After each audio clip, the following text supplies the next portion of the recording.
عزیز طلبہ، یہ 12ویں ہفتے کی دوسری ویڈیو ہے اور اس میں ہم سورہ والتین کی بقیہ آیات مبارکہ کا ترجمہ اور مختصر سی تشریح دیکھیں گے۔ پہلی ویڈیو کے اندر اللہ سبحانہ و تعالی نے تین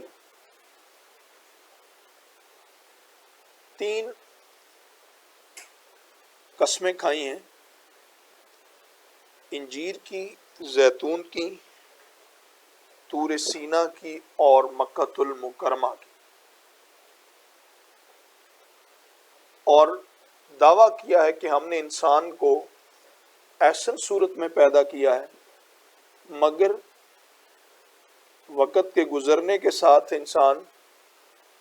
کمزور ہوتا چلا جاتا ہے، یا پھر یہ کہ ہم نے انسان کو بڑی آسان صورت میں پیدا کیا ہے لیکن انسان اپنی حرکتوں کی وجہ سے گھٹیا ترین مخلوق میں شمار ہو جاتا ہے، جیسے پہلے دور کے لوگ جن پر اللہ سبحانہ و تعالیٰ کے عذاب آئے اور ان کی شکلیں بدل گئیں۔ اب ان اگلی آیات میں اللہ سبحانہ و تعالیٰ ان لوگوں کا ذکر فرمائیں گے جو اپنے انسانیت کے معیار کو برقرار رکھتے ہیں اور اپنے اعمال کی وجہ سے وہ اللہ سبحانہ و تعالیٰ کے ہاں ایک اہم مقام حاصل کرتے ہیں اور جنت کی ابدی نعمتوں سے لطف اندوز ہوتے ہیں۔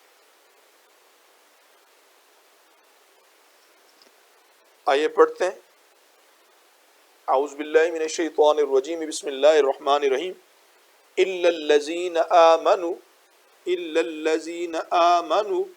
وعملوا الصالحات فلہم اجر غیر ممنون، مگر جو لوگ ایمان لائے اور کرتے رہے نیک اعمال، فلہم اجر، تو ان کے لیے اجر ہے، غیر ممنون، نہ ختم ہونے والا، انفائنائٹ، بے انتہا، تو ان کے لیے بے انتہا اجر ہے۔ اس آیت مبارکہ کے اندر اللہ سبحانہ و تعالیٰ فرما رہے ہیں کہ جو شخص ایمان لے کر آئے، کس پر؟ جیسے سورہ عصر میں اللہ سبحانہ و تعالیٰ نے یہی بات کی کہ والعصر ان الانسان لفی خسر، کہ قسم ہے کہ تمام انسان خسارے میں، الا الذین آمنوا، جو ایمان لائے، کس پر؟ اللہ پر، اس کے نبی پر، قرآن پر، دن قیامت پر، تقدیر پر۔ تو یہ چیزیں ان پر ایمان لے آئے اور پھر اس پر پکا ہو جائے، اور اس پر پکا ہو جائے، جیسا کہ آپ سورۃ المومنون کے اندر پڑھ گئے ہیں، قد افلح المومنون، کامیاب ہو گئے مومن۔ وہ کیا کرتے ہیں؟ صلاۃ خاشعون، نماز پڑھتے ہیں، نماز میں خشوع کرتے ہیں، نمازوں کی حفاظت کرتے ہیں، زکوٰۃ دیتے ہیں، ریا سے بچتے ہیں، فضول جو لغو چیزیں ہیں ان سے پرہیز کرتے ہیں، اور زنا سے بچتے ہیں۔ تو یہ بے شمار جو چیزیں بیان کی ہیں، تو وہ تمام کوالٹیز جو ہیں وہ ایمان والوں ہی کی کوالٹیز ہیں۔ ایمان لے کر آنے کے بعد ان چیزوں سے آپ نے پرہیز کرنا ہے، وعامل الصالحات، اور نیک عمل کرنے ہیں۔ اب نیک عمل کیا ہے؟ ہر وہ عمل جو اللہ اور اس کے نبی نے فرمایا ہے اور آپ اس کو عبادت سمجھ کر کرتے ہیں، تو الصالحات، وہ نیکیاں ہیں۔ دو قسم کے اعمال ہیں، ایک وہ اعمال ہیں جو ہم جنرل عمل کرتے ہیں، نیکی کا کوئی بھی کام ہے، ٹھیک ہے، معاشرے میں رہتے ہوئے راستے سے پتھر ہٹانا، کسی کی مدد کرنا، اخلاق سے پیش آنا، تو یہ ایتھیکل معاملات ہیں۔ جب ہم باقاعدہ ایک ایمان کے ساتھ، ایک کانسیپٹ کے ساتھ عمل کرتے ہیں تو وہ صالحات کہلاتے ہیں۔ ان کا اجر جو ہے وہ اللہ سبحانہ و تعالیٰ نے قیامت کے دن تک رکھا ہوا ہے۔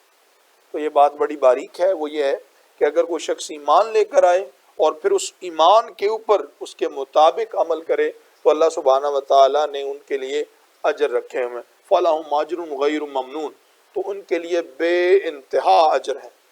انفائنائٹ۔ دیکھیے اجر ہر چیز کا ہے، یہ غیر ممنون کے کیا معنی ہے کہ نہ ختم ہونے والا اجر؟ پہلی بات تو یہ ہے کہ جب انسان دنیا سے چلا جاتا ہے تو اس کے تمام اعمال اور اس کا جو حساب کتاب ہے وہ کلوز کر دیا جاتا ہے۔ لیکن اگر اس نے کچھ ایسی نیکیاں کی ہیں جو اس کی موت کے بعد بھی جاری ہیں، جیسے کوئی ہاسپٹل بنوا دیا، کوئی اسکول بنوایا، کوئی مدرسہ بنوایا، کسی مسجد بنائی، راستے پر کوئی پانی کا جو ہے وہ انتظام کیا، کوئی غریبوں کے لیے اور کوئی جو ہے وہ اللہ کے بندوں کے لیے کوئی اور نیکی کا کام کیا، حتیٰ کہ قرآن کریم اگر کسی نے کسی کو پڑھایا اور اس عمل کی وجہ سے جتنے لوگ، جتنی میں نے باتیں کی ہیں، ان سے بہرہ مند ہوتے رہیں گے، جب تک ہوتے رہیں گے وہ ثواب اس بندے تک پہنچتا رہے گا صدقہ جاریہ کے طور پر۔ وہ ثواب جو ہے وہ اللہ سبحانہ و تعالیٰ ان لوگوں کے حصے میں بیان کرتے رہیں گے، ان کے لیے بے انتہا اجر ہے۔ ایک تو یہ غیر ممنون کے معنی، ایک تو یہ ہے۔ قرآن کریم کی طرف اگر آ جائیں تو اگر کسی نے کسی کو قرآن پڑھایا تو جتنے لوگوں نے اس سے قرآن پڑھا اور پھر آگے پڑھاتے گئے، اس بندے کا اجر اسے پہنچتا رہے گا، اس عمل کا اجر اس بندے کو، اس شخص کو برابر اللہ سبحانہ و تعالیٰ کے ہاں پہنچتا رہے گا۔ لیکن دوسری طرف بھی نظر کر لیجئے کہ قرآن کریم میں دو ٹرم استعمال ہوئے ہیں،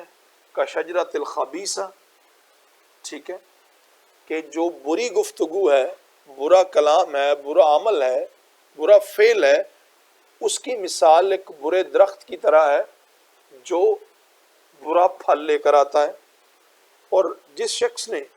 وہ برائی کی ہوئی ہوتی ہے تو اگر برائی کی صورتحال یہ ہے کہ وہ باقی لوگوں تک پہنچتی ہے اور پھیلتی ہے تو یاد رکھیے گا اس کے لیے بھی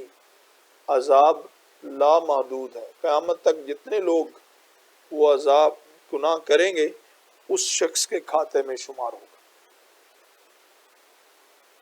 جیسے کسی جگہ پر لکھا ہوا تھا کہ جس شخص نے پہلی مرتبہ خانہ کعبہ کے اندر بت پرستی شروع کی تھی تو جتنے لوگ بت پرستی کریں گے وہ ساروں کا گناہ بھی اس شخص کے اوپر آئے گا۔ اور ایک اور بات بھی ہے کہ اگر کوئی شخص استاد ہے اور وہ عالم ہے تو اگر وہ کوئی ایسی بات کر دے جو کہ غلط ہے اور اسے پتہ ہے لیکن کسی مصلحت کے تحت وہ کر گیا تو اس سے بھی پوچھ گچھ ضرور ہوگی۔ تو لہٰذا یہ لوگ جو ہیں اِلَّا الَّذِينَ آمَنُوا وَعَمِلُوا الصَّالِحَاتِ فَلَهُمْ أَجْرٌ غَيْرُ مَمْنُونٍ، کہ اگر لوگ نیک عمل کرتے رہیں، ایمان لائیں اور نیک عمل کرتے رہیں تو ایسے لوگ انسانیت کے درجے کو قائم رکھتے ہیں، اپنے آپ کو بہترین انسان سمجھتے ہیں، جیسا کہ یا ایتھا النفس المطمئنہ ارجعی الی ربک راضیۃ مرضیہ فادخلی فی عبادی وادخلی جنتی، کہ جو لوگ قلب مطمئن حاصل کرتے ہیں ان کو حکم ہوگا یا ایتھا النفس المطمئنہ ارجعی الی ربک، اپنے رب کی طرف بڑھتا چلا جا، راضیۃ مرضیہ، خوشی خوشی، وادخلی فی عبادی، اور اللہ کے بندوں میں شامل ہو جا، وَادْخُلِي جنتی، اور جنتوں میں شامل ہو جائے۔ اس کے بعد اللہ سبحانہ و تعالی یہ دو باتیں بیان کرنے کے بعد، پوری آیت کو بیان کرنے کے بعد کہ مجھے قسم ہے تین انجیر کی اور زیتون کی اور طور سینا کی اور اس امن والے شہر مکہ المکرمہ کی، کہ ہم نے انسان کو بہترین صورت میں پیدا کیا ہے، لیکن انسان اپنی غلط کاریوں کی وجہ سے خود گھٹیا پن پر اتر آتا ہے اور گھٹیا مخلوق میں شمار کر لیتا ہے اپنے آپ کو۔ مگر وہ لوگ جو نیک عمل کرتے رہے اور جو ایمان لائے اور نیک عمل کرتے رہے، ان کے لیے بے انتہا اجر ہے۔ تو پھر فما یکذبک بعد بالدین، تو انسان تو پھر کیا تجھے جھٹلانے پر مجبور کرتا ہے جزا کے دن کو؟ فما یکذبک، تو پھر تمہیں کون مجبور کرتا ہے جھٹلانے کے لیے بعد بالدین، کہ دن قیامت پر، کہ تو کس بات پر پھر، کہ یہ اتنی ساری باتیں سمجھنے کے بعد بھی تو کس بات کی بنیاد پر کہتا ہے کہ کوئی دن ہے ہی نہیں، قیامت ہی نہیں ہے، ہم مرنے کے بعد اٹھیں گے نہیں، حساب کتاب ہی نہیں ہوگا۔ الیس اللہ بأحکم الحاکمین، کیا اللہ کے سوا، الیسا کیا نہیں ہے اللہ بہترین فیصلہ کرنے والا، کہ کیا اللہ کے سوا کوئی، اس دن اللہ کے سوا